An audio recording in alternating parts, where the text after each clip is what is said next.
Baɲumankɛtɔn min bɛ anw ka jamana la yan ni a bɛ wele Khairul Bariya olu wulila ni ka taa dɛmɛ don kɛlɛ kɛra sababu ye ka maa minnu bɔ u sigiyɔrɔ la minnu dagalen bɛ ɲamana kɛrɛnkɛrɛnnenya la. Ɲɔnɔn kɔfɛ an ka minisiri min ka baara ɲɛsinen bɛ lakana sabatili ma a ye tile 2 yɛrɛ kɛ Segukaw fɛ yen. An ka jamana kɔ kan kibaruw la Ɲamekaw fɛ yen nɔ maa ba 2 bɔɲango olu bɔra wasa ka se k'u ka dusuma kasa yira kunu ka kɛɲɛ ni septembre kalo tile 28 ye. Kunnafoni bakurubaw ye olu de ye an bɛna dɔ fara minnu ka ka di aw ma bi karido Muharam kalo tile 29 hijira san 1441 an b'a fɔ aw bisimila don kibaru kɛnɛ kan.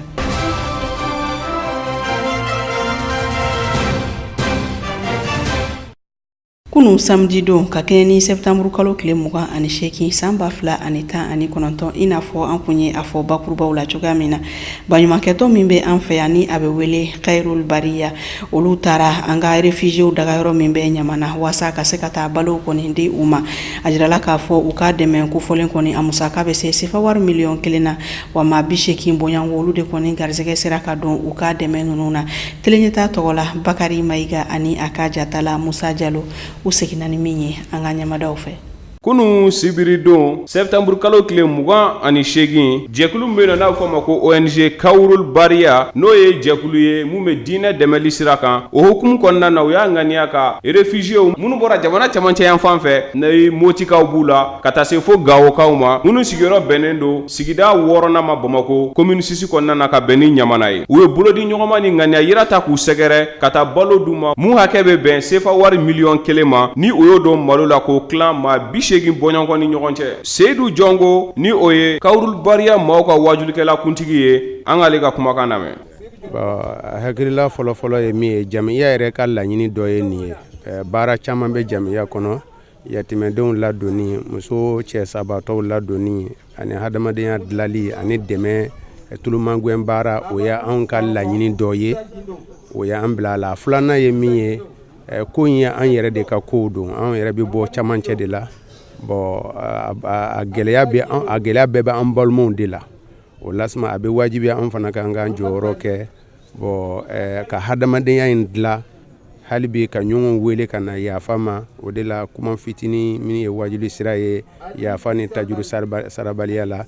a dilali hami bɛ an bɛɛ la min ni balo in dili tɛ kelen ye an ka jigiya la nin fɛn in dili ye a dilali sira dɔ de ye o y'a kun belebeleba dɔ ye mais mɔgɔ kelen kelen minnu bɛ nin ko kalama n'i bɛ mɔgɔ minnu dɔn a ka kan ka kɛ o kɔfɛ ka ɲini jamana ɲɛmaaw fɛ ka ɲini jamana ɲɛmɔgɔw fɛ ka ɲini jamana ɲɛmɔgɔw fɛ u k'u kɔnɔna jɛya nin fitinɛ in sali la u k'u kɔnɔna jɛya nin fitinɛ in sali la u k'a kɛ u ka haminako ye u k'a kɛ komi u yɛrɛ de bɛ yen o tuma na an bɛ a ɲini bɛɛ k'i kɔnɔna jɛya min ye fasoden kelen kelen bɛɛ ka yafa boloda ka tajuru sara dabila pewu bɛɛ ka hami a ka dilan n'an bɛɛ hamina ɲɛmɔgɔw ni kɔmɔgɔw ka ɲɔgɔn dɛmɛ dilali la an ka nin fɛn a bɛ tɛmɛ an bɛ ɲinɛ kɔ. Amadu Yusuf Yanoga ale ka hakilina filɛ ala y'a fɔ k'a fɔ ko a ka kuranɛba in kɔnɔ innamal mu'minuna ikhwa fa aslihu bayna akhawaykum ko silamɛw bɛ faniba de la n'a y'a sɔrɔ anw bɛ maaw wele ka taa ala ka diinɛ ma ka Allahu subhanahu wa ta'ala bato o tuma na anw de kan ka ɲumanya baara fɛn o fɛn min bɛ anw de kan ka exemple a kana dan kuma dɔrɔn ma an bɛ kumaw fɔ nka an ka baara yɛrɛ kɛ ka yira maaw la k'a fɔ nin kan ka kɛ nin de ye an ka diinɛ kɔnɔ nin b'a la n'an sera ka kɛ ka yira maaw la ka kɛ exemple ye o ye fɛn ɲumanba de ye o ye jɔyɔrɔba b'o de la o de ye an bila nin baara in kɛli de la ni ala ka lajarabi de ye bɛɛ ka jija ka kɛ hakilitigiw ye u ka bolo di ɲɔgɔn ma maa o maa ni sababu man dɔgɔ sababu bɛ bɔ fan min na ala de b'a dɔn bɛɛ ka min bɛ se duwawu la min bɛ se fɛn o fɛn min bɛ se min na u k'a lajɛ ka bɛɛ lamɛn ka bɛɛ fara ɲɔgɔn kan mankan ka se ka ban n b'a dɔn u bɛ wuli ka jɔ la dɛ u ka dɔ fara kan. dɛmɛ sɔrɔbagaw ka président ni o ye monsieur Traoré an k'o ka hakilina lamɛn. kabini an kun sera yan ɲamana galba la f'a ka na sisan an bɛ ji ta yan an bɛna ka koli kɛ yan an bɛna fɛn ko ni ala sɔnna ko bi ɲɔgɔn ko an bɛna misiri yan k'an bɛna ni ala sɔnna ka dɔ jɛmɛ an nana a y'a kɛra a y'a malo caman di an bɛɛ la a ka ca ni mɔgɔ 20 ni dɔɔnin an kun ni kuma tɛ an da la parce que an kun degenen dɔn fɛn o fɛn ni mɔgɔ y'a ko mɔgɔ ala de bɛ se ka sara kɔni tɛ an bɛɛ ni e ko y'a kɛ silamɛ ɲɔgɔn ala de bɛ se ka sara hali bele ala ka diɲɛ ala ka silama taa ni ɲɛfɛ. ONG Kawurul Bariya ka nin ye tamasere ɲuman ye ka ɲɛsi réfugiés ma Bamakɔ kɔnɔna na. An ka jɛ ka nin waleya ɲɔgɔnnaw ta k'u sɛgɛrɛ walasa u ka se ka dɔbɔ u ka dongo don gɛlɛyaw la.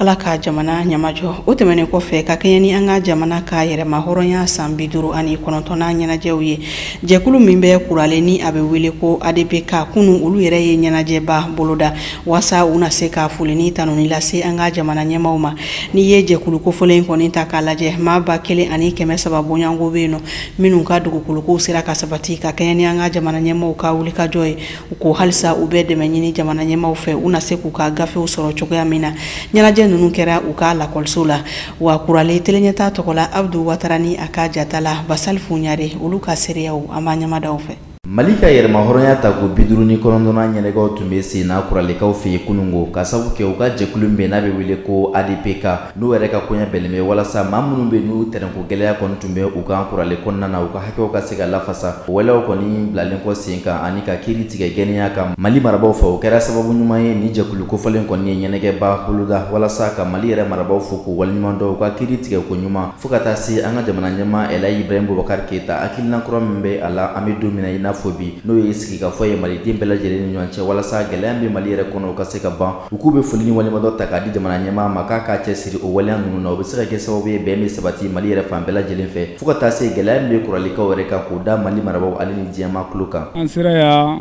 komi ka kɛɲɛ Mali ka yɛrɛma hɔrɔnya tale san 59 an y'a ɲini ka o fɛti de la ɲɛnamaya an ye bornasi kɛ a kɛra bonya kɔnɔ an sera minnu ka kan ka papiyew bɔ an ser'u ma alhamdulilayi o y'an bɛn ni bonya fana ni karama ye u bɛ ka papiyew bɔ maintenant an y'an ŋaniya an ka biletɛnw an bɛna peremu minnu bɔ yan na an t'a fɛ a ka kɛ losuma lankolon ye an y'an ŋaniya ka dugukolo minisiri fana wele a ka na an mago b'a la losuma ye n'a kɛra c'est-à-dire a ka se ka kɛ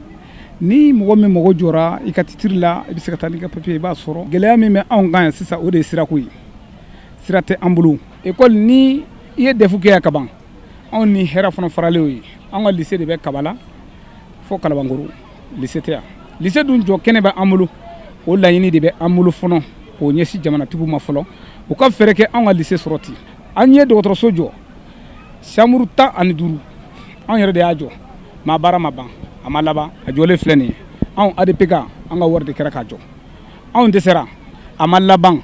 an mago bɛ o ka se ka laban ka di an ma an ka dɔgɔtɔrɔso ko o ka sigi sen kan. Jamana marabaa ka ciden minnu tun bɛ nin kɛnɛ kofɔlen in kan olu kɔni ye kuralekaw fo k'u waleɲuman dɔn ka sabu kɛ nin jɛkulu kofɔlen n'o ye ADPK maaw ye u bɛ cɛsiri la sanga ni waati walasa kurale yɛrɛ sigibaw bɛɛ lajɛlen bɛ se ka nimisi wasa sɔrɔ k'ani ka dɔn k'a fɔ ko fantan yɛrɛ jɔyɔrɔ bɛ an ka jamana yɛrɛ kɔnɔna na ani laɲini yɛrɛ bɛ jamana marabaa la o tɛ dɔwɛrɛ ye malidenw ka se ka fara ɲɔgɔn kan ka kɛ kulu ye ka don da kelen fɛ ka bɔ da kelen fɛ walasa bɛn ni lakana ka sabati Mali fan bɛɛ lajɛlen fɛ. Ni association ni ne yɛrɛ y'u bisimila siɲɛ caman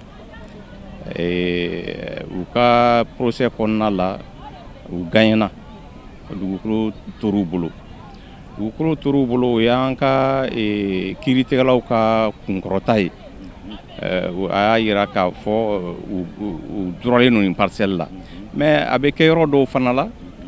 dugukolo kɛni a dugukolo don o dugukolo tɛ o n'i taara kiirikɛ yɔrɔ yɛrɛ kɛni na i kan k'i sigi ni fɛn fila ye a bɛ diya na ou bien a bɛ goya na n'a diyar'ila o ye Ala tanu ye mais n'a goyar'ila fana mun ye kiiri tigɛ kana fɔ a tɛ se fosi la a ye mun kɛ a mɛn kan. 22 septembre dogolen tɛ mɔgɔ si la san o san an b'a seli kɛ a kun ye même denmisɛnnin minnu bɛ yan u k'a dɔn k'a fɔ 22 septembre de la Mali y'a ka yɛrɛma hɔrɔnya ta mɔgɔ minnu ye o sɛgɛn kɛ n'o ye an ka président fɔlɔ n'o ye Modibo Keyita a ka kan denmisɛnninw k'a dɔn bi jamana nana cogo di mun kɛra jamana kɔnɔ fo ka se bi ma. Donc n'an nan'o kɛnɛ kan ne hakili la o ye jamana ko de ye ni yankaw fana ye o kɛnɛ ka an wele o la a tun ka kɛ an ka na o de la ne nana ka na premier ministre nɔfa ka directeur de cabinet nɔfa nin kɛnɛ nin kan k'a jira yankaw la k'a fɔ wele sera an ma an nana ka u fo u ka jamanaden ɲumanya na k'a jira o la k'a fɔ u ka bɛn président de la république y'o de fɔ bɛn an b'o de kɔ n'i y'a ye a y'a ŋaniya siri k'a fɔ jamanadenw an ka bɛnba dɔ kumaba dɔ sigi sen kan n'an b'a fɔ ma dialogue national inclusif jamanaden bɛɛ k'i ta sɔrɔ a kɔnɔ jamanaden bɛɛ ka se ka wele an bɛ se ka ɲɔgɔn kuma ɲɔgɔnya cogo min na bɛn kana jamana kɔnɔ ladon kana jamana kɔnɔ an bɛ gɛlɛya minnu na an bɛ se ka bɔ o gɛlɛyaw kɔnɔ cogo min na ne hakili la o ko minnu bɛ sen na yankaw ɲɛ b'a la n y'a kɔlɔsi u bɛ se ka o ta ba la. Laɲini min filɛ nin ye laɲini n y'o de fɔ n ka kuma kɔnɔ fɛn bɛɛ tɛ se ka kɛ don kelen mais ni laɲini kɛra min bɛ se ka kɛ waati min na o bɛ boloda o bɛ kɛ. Kuralikaw ka nin ɲɛnajɛ in kɔni kɛra sababu ye hamina gɛlɛn min bɛ u la o y'u da maliden bɛɛ lajɛlen kulo kan kɛrɛnkɛrɛnnenya bolo ma an ka jamana yɛrɛ marabaaw o laɲini ninnu bɛ tali kɛ sirako gɛlɛya fo ka taa se u ye kɛnɛyaso min baaraw kɔni daminɛ n'a ma se ka laban u bɛ laɲini kɔni kɛ jamana marabaaw fɛ k'u dɛmɛ walasa nin kɛnɛyaso kofɔlen bɛ se ka laban fo ka taa se kalan kɔni nasira yɛrɛ fɛ kilasi 11 fo ka taa se 12 ma n'an b'a wele ko lycée u ka laɲini ye o dɔ fana ka se ka sɔrɔ kuralikaw fɛ walasa maa minnu bɛ n'u ye kilasi 9 kɔni tɛmɛ u ka se u ka kalan kɛ lafiya yɛrɛ la kurale kɔnɔ. Ni an bɔra kurale an bɛ taa Segu mara la an ka lakana sabatili minisiri General Salifu Tarawele an ye a fɔ ɲɛna kunu k'a fɔ a kun bɛ ɲɔnɔ kɔfɛ a kun bɛ segukaw yɛrɛ fɛ yen nɔ waasa a na se ka taa ɲɛda a ka cɛdenw kan minnu bɛ anw ka lakana sabati Ali Kulibali an ka ɲamada ale ka seereyaw fɛ. Mali kunkanko kibariyaw la Mali ministre min ka baara ɲɛsinnen don jamana lakana sabatili kɔni ma ni o ye ministre de la sécurité et de la protection civile General Salifu Tarawele a ye tile fila taama min kɛ ka taa fɛn ye Mali marabolo naanina kɔnɔna na kɛrɛnkɛrɛnɲɛna san a jirala k'a fɔ ko ani fɛn ye Mali wolomasiri tabaw olu ka ɲɛmaw minnu kɔni sigilen don yaasa ka se ka jamana kɔni lakana cogoya min na ni olu kɔni ye sigi ka fɔ kɔni kɛ a y'a jira olu la ka jira k'a fɔ ko olu bɛɛ lajɛlen de bi kuruba kelen kɔni kolon o kuru n'a dafirila a bɛ taa ni bɛɛ lajɛlen de ye ko o de hukumu kɔnɔ u kan ka bolo de di ɲɔgɔn ma yaasa fɛn ye lakanani ko min bɛ ka ɲɛɲini jamana kɔnɔ o lakalalen o na se ka lasabati cogoya min na o de hukumu kɔnɔ fɛn ye General Salifu Tarawele a jirala k'a fɔ ko fɛn ye Mali wolo masiri tabaw kɔni ye ko a y'a jira k'a fɔ ko u kan ka bolo de di ɲɔgɔn ma yaasa fɛn ye lakana min bɛ ka ɲini jamana bi gɛlɛya min kɔnɔ lakana ta nasira fɛ o na se ka o lakana kɔni ka se ka o sabati cogoya min na a jirala fana k'a fɔ fɛn ye san yɛrɛ maire ba ni o ye a dugu kɔnɔna maire kɔni ye o kɔni y'a jira k'a fɔ ko General Salifu Tarawele a ye baara min kɛ ka wuli ka jɔ kɛ fɛn ye ka taa bɔ fɛn ye san kɔnɔna na n'u ye Segu mara kɔnɔna ye ani a ka sigi ka fɔ kɛ fɛn ye san duguladenw ye fo ka taa se u ka jɛkulu ɲɛmaw ni u ye société civile olu ka jɛkulu ɲɛmaw fo ka taa se maawuruw ma yaasa u na se ka kuma kɛ cogoya min na san yɛrɛ na se ka lakana cogoya min na ka se ka o kumaw sigi ko nin kɔni ye sira min kɔni bi olu kɔni hakili sigi ka jira k'a fɔ min bɛ ka ɲini jamana bi gɛlɛya min kɔnɔ ka se ka jamana sama ka bɔ o kɔnɔ ko o kɔni ye o baara dɔw kɔni daminɛ tɔ la kɔni ye o de hukumu kɔnɔ ni maa nu bɛɛ lajɛlen sigilen General Salifu Tarawele a y'a jira k'a fɔ o ɲɛna hali sisan k'a fɔ ko a bɛ ka kuma min kɛ ni a bɛ ka taa ka segin kɛ a kan ko ka se ka ba kɔni don o kumaw kɔnɔ na o ti dɔwɛrɛ ye General Salifu Tarawele ko a y'a jira k'a fɔ fɛn ye Mali finitigilakaw ka taa se jamanaden gansanw ma ani fɛn ye Mali finitigilakaw kɔni ye ko kan ka ko bɛɛ lajɛlen kɛ ka bolo de di ɲɔgɔn ma ka se ka baara kɛ ɲɔgɔn fɛ yaasa lakana kɔni na se ka sabati cogoya min na de hukumu kɔnɔ a jirala k'a fɔ maa dɔ bi a yɔrɔ kɔni na ni o ye jamanaden gansan dɔ kɔni ye o kɔni ye laɲini kɛ General Salifu Tarawele ka jira k'a fɔ nazaraw bɛ min wele ko journée ouverte ko u ka o ko dɔ kɔni sigi o ti dɔwɛrɛ ye fɛn ye finitigilakaw ani jamanaden gansanw ka baara dɔ kɔni sigi ɲɔgɔn fɛ kumaɲɔgɔnya bɛ se ka tɛmɛ u ni ɲɔgɔn cɛ cogoya min na ka se ka o baaraw sigi sen kan yaasa fana na kɛ sababu ye finitigilakaw wolomasiri tabaw ani fɛn ye jamana lakana tigilamaw ye wolomasiri tabaw ani jamanaden gansanw kɔni olu na se ka kuma da di ɲɔgɔn ma ka se ka jamana kɔni lakana cogoya min na o kɔfɛ fɛn ye san yɛrɛ wasaden min bɛ yen ni u b'a wele ko Madame Fɔnba Fatumata Ɲanbali ale fana kɔni y'a jira k'a fɔ a sen bɛ ten sa fɛn ye jamanadenw o ni kɛrɛnkɛrɛnya san mara jamanadenw olu kɔni ka ko bɛɛ lajɛlen kɛ o ni fɛn ye jamana wolomasiri tabaw ka bolo di ɲɔgɔn ma yaasa lakana min bɛ ka ɲini o na se ka sabati cogoya min na o kɔfɛ fɛn ye Mali diinɛ tigilamaw silamɛw fo ka taa se chrétiens kɔni ma ko o bɛɛ lajɛlen kɔni ye duwawu kɛ Mali kɔni ye yaasa bɛn ani keleya min bɛ ka ɲini o na se ka sabati cogoya min halisa lakana sabatili baaraw la lieutenant colonel Mustafa Sangare ale de kɔni ye an ka parachutiw ka ɲɛma kura ye a kɔni ye a ka baara daminɛ jumadon ka kɛɲɛ ni septembre kalo tile 27 san 2019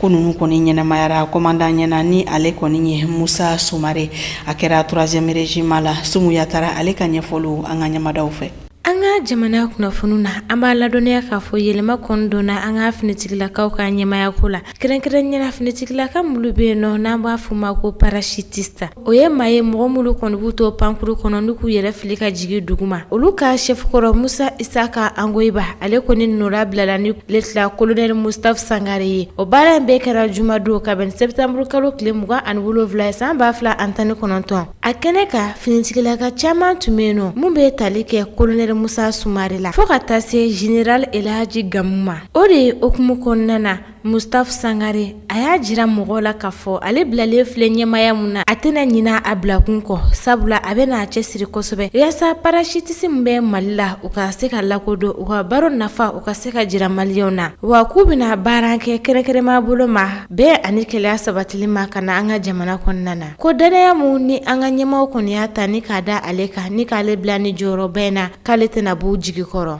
nka a ye maa min kɔni nɔna bila mun ye Isaka Angoiba ye a jirala k'a fɔ o fana welela o bɛna bila baara wɛrɛ la nka a ye mɔgɔ min nɔna bila n'o tɔgɔ ye ko Musa Isaka Angoiba ale kɔni ma bɔ finitigilakaw ka ɲɛmaya la sabula a bɛna kɛ militaire état major ye halisa ala ka jamana ɲɛmajɔ ni an bɔra yen nɔ an bɛ an kunda farafina ani diɲɛ fantɔw kunnafoni la.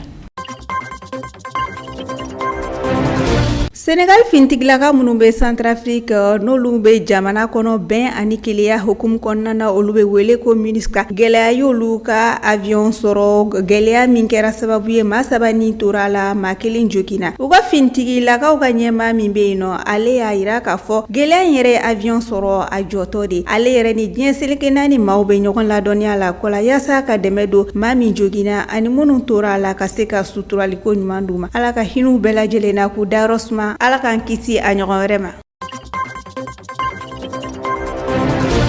Niger jamana kɔrɔ maa 2000 ɲɔgɔnna wulila ni ka se k'u ka dusumankasiya yira gouvernement na o dusumankasiya in yɛrɛ kun ye k'a fɔ ko commission min sigira vote ko kunkankow la n'o bɛ wele commission électorale nationale indépendante CENI olu ye don perepere tigɛ kalafiliko la jamana ɲɛma sigi la ani députation n'o ye député sigiw ye n'o bɛ bɛn décembre kalo tile 27 san 2020 an'u ye municipal n'o ye maire ta ye k'o bolomada novembre kalo kɔnɔna san 2 tɛmɛnen l'opposition n'o ye fanga sinamatɔnw ye olu bannen bɛ k'u maa don maa minnu nalen don vote ko kunkanko labɛn jamana kɔnɔna na n'olu bɛ wele ko CENI u y'a yira k'a fɔ ko code kura min sigira k'o t'olu fɛ ko ye Sumana Sanda n'ale u ka responsable mouvement dɔ ye Niger kɔnɔna na ale n'a fɛma wulila k'a fɔ kɔni ko ni code kura min bɛna sigi jamana kɔnɔ olu fɛ ko tɛ olu b'u seko n'u dunga bɛɛ kɛ yaasa jamana ko bɛ se ka bila da kelen kan Niger kɔnɔna na.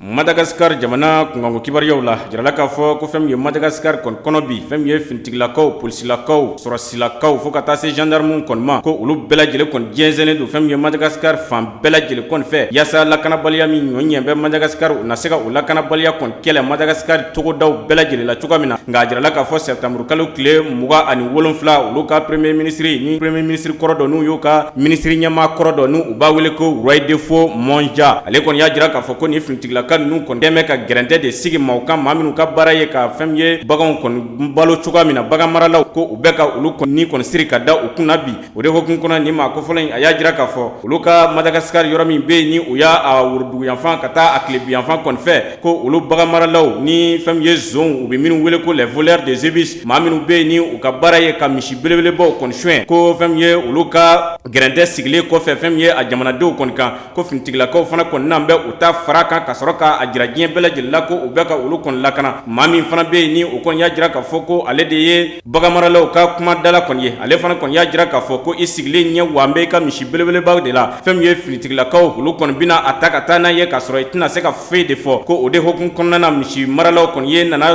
min kɔni ye bɛɛ lajɛlen kɔni bɛ ka boli ka bɔ nin yɔrɔ masina kɔni na o de hokumu kɔnɔ fɛn ye finitigilakaw olu kɔni y'a jira k'a fɔ ko min bɛ ka fɔ k'a fɔ ko u bɛ ka bagan maralaw kɔni ko ka se ka dansago wale ta ka ɲɛsin u ma ko olu nɔ tɛ koyi ko maa minnu don minnu ye zon minnu ka baara ye misi belebeleba suɲɛ ye ko olu de bɛ ka nin ko kɛ olu de bɛ ka maaw fa ani ka fɛn ye tɔɔrɔ masina bɛɛ kɔni ta ka ɲɛsin fɛn ye maaw ma ko min bɛ ka fɔ finitigilakaw ma sɔrɔsi tɛ gendarme tɛ wa polisi fana tɛ.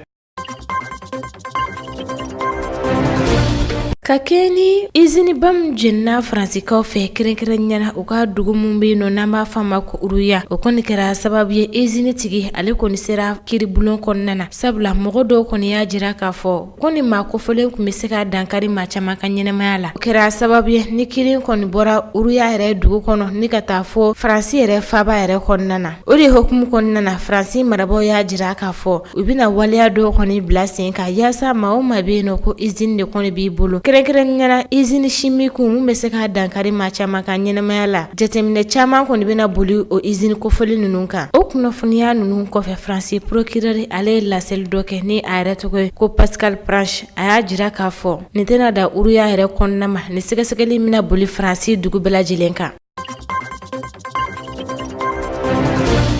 Nin bɛ dansigi aw ka bi don kunnafoni la teleɲɛta ɲɛmɔgɔyaso ye min fara ɲɔgɔn kan aw ka kunnafoni hukumu kɔnɔna la an bɛ foli ni tanuni lase aw minnu ye anw sugandeni k'aw kɛ aw ka kunnafoni tayɔrɔ ye bi foli kɛrɛnkɛrɛnnen an b'a ɲɛsin maliden minnu bɛ Kidal ala ka wagati wɛrɛ yira an na.